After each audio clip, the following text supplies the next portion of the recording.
Welcome to Dallas County Conservation Board's final installment of the Leopold Bench Project. This is meant to be an exclamation point on this invitation we gave you to explore the wilds of Dallas County, find the words of Aldo Leopold, and put yourself out on the landscape.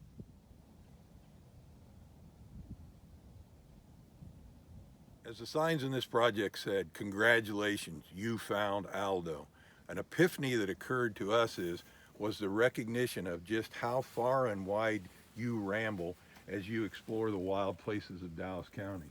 We purposely put these off the grid in what we thought were not often visited conservation units around the county. We were amazed and inspirited by the fact that you're getting there. You're getting out in the wild, you're enjoying these places, and you value them as much as we do. To reiterate one of Leopold's quotes, of what avail are 40 freedoms without a blank spot on the map?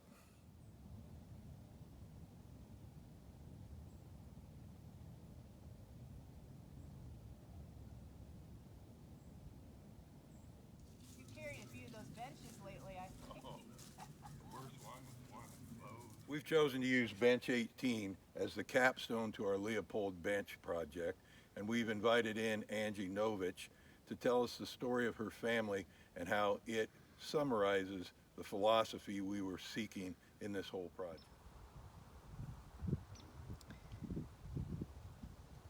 The quote that I have chosen for this bench was one of Aldo Leopold's that really hit home with me.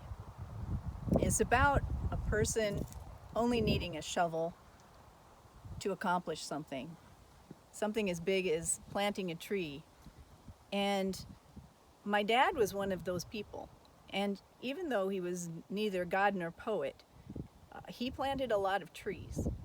And so I want to tell you a little about this bench and the genesis of the wood, where it came from. A long time ago, that would be 1854, my great-great-grandfather was a pioneer in Franklin County, Iowa. He walked from Indiana with a team of oxen and started a carpentry business in the country near Hampton, Iowa. So fast forward to 1952. My dad, who was a forester out of Iowa State University, decided that he would apply for something called a demonstration windbreak that was offered by Iowa State. And they only allowed one per county or per township at that time, but he was chosen for this project, and the Iowa State people loaned him a planter and gave him all of the Douglas fir and white pine trees. I believe there were 3 to 4 dozen, and he did all the planting. He was about 25 years old at that time. Those trees grew and were a part of my existence as I grew up, and were very special to our whole family. In 2014, a big storm took out 24 of those white pine trees that my dad had planted.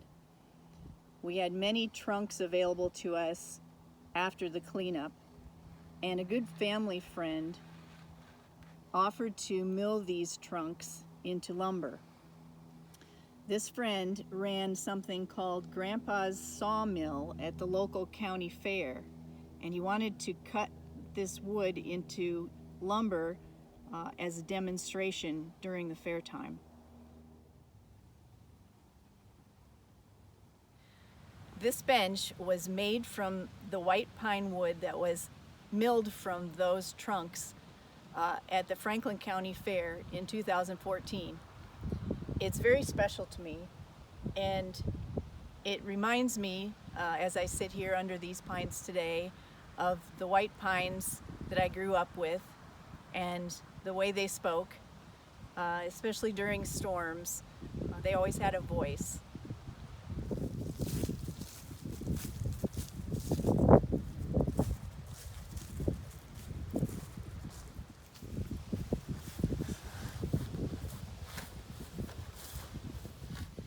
Last fall, my family farm was sold, And along with the destruction of the White Pine Grove in 2014, it brought our family a lot of sadness.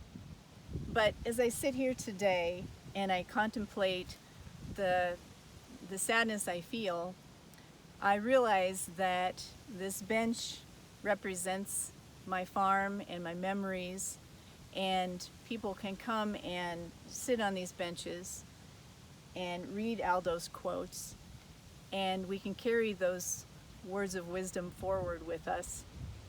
My dad, who is now 93, has only memories and photos and a little bit of this wood to move forward with. And I want to dedicate this bench to my dad because he was a wonderful father and taught me many great things. So I invite you today to come and sit and contemplate and maybe heal a little bit, as our times are not so easy these days.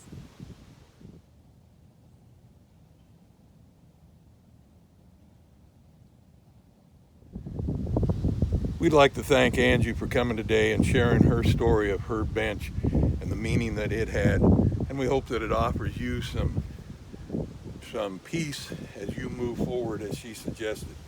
This bench will now reside in the Nature Center at Keene, and it'll serve as a testament to this whole project.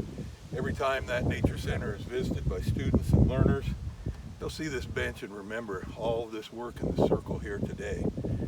We'd like to thank Jice Nelson also, the Eagle Scout who originated this project, some of our staff members like Bob Myers who helped us build additional benches, and in particular the 17 sponsors who all helped us in supporting financially buying the signs that put Leopold's words out there in the wilds of Dallas County.